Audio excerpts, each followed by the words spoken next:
Hi, I'm Lisa King, Authenticity and Clarity Guide, and I want to share 8 shocking things about authenticity. Yes, they might shock you.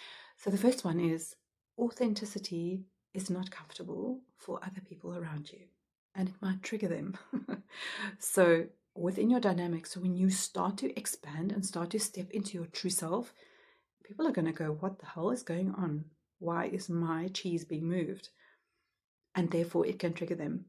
This is not a sign for you to give up. It is a sign for you to continue, because the dynamic will settle again, and it will settle with you being in your true authenticity.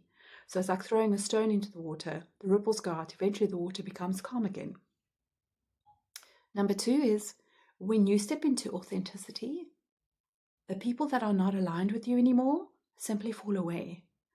You might have been pushing and resisting and, um, experiencing people in your orbit that don't feel good to you. But because you are stepping out of authenticity and still tolerating them and still saying yes when you mean no, they remain in your orbit. When you step into your true self and when you say yes is yes and your no is no, in the nicest possible way, of course, those people fall away because they no longer are aligned to you. And this might feel like rejection. Once again, it's not the time to stop being authentic when you are experiencing rejection, because your tribe will naturally find you. They will come in. Number 3 is that authenticity requires boundaries, not just honesty. So it's about you being absolutely clear about what you allow and what you do not allow. The trick is, of course, not to become like a barbed wire fence, which is what I do see some people doing, is they become so hard with their boundaries that, there's little negotiation or room for anybody else. And so they'll end up being alone.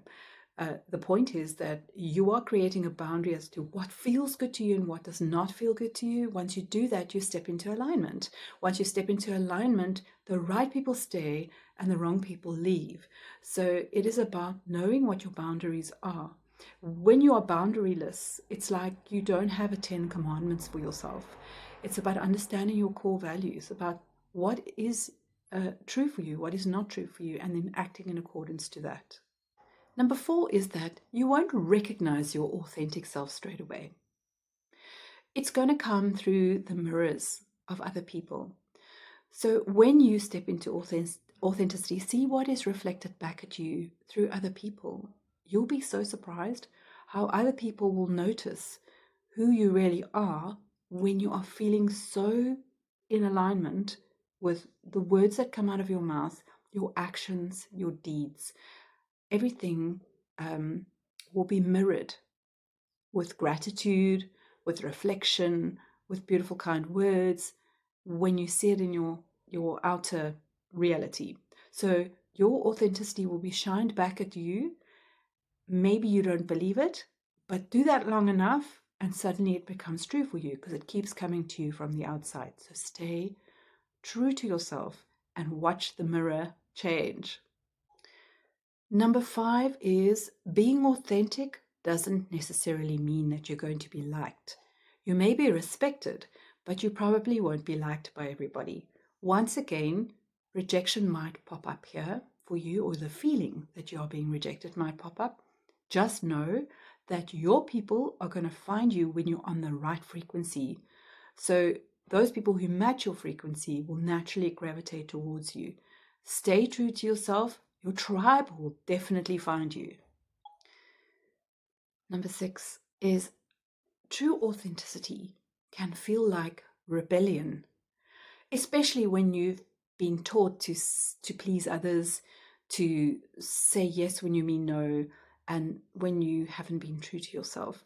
Suddenly, you are standing up for yourself, and that can look like rebellion, and people can perceive it as rebellion.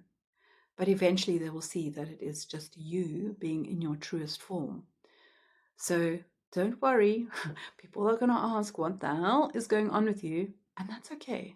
That's okay. Just keep pushing forward in your most authentic expression. Number 7 is you can't be authentic if you're not self-aware.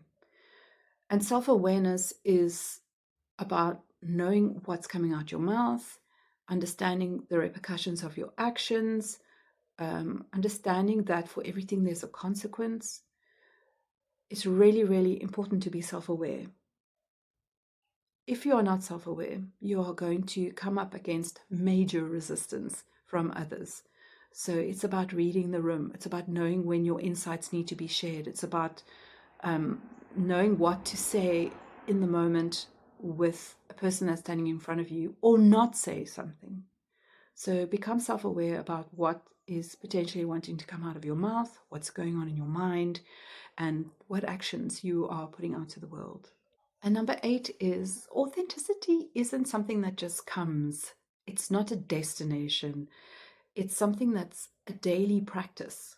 And, when you start stepping into it bit by bit by bit, because it will be hard in the beginning, it eventually becomes like wearing an old sock, and it becomes non-negotiable because you realize how it feels to be in this positive stream of self versus the negative stream where you were trying to fit in the whole time with other people.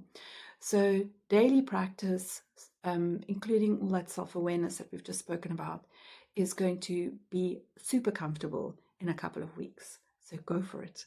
Step into it. Let's learn more about authenticity and how valuable it is to us.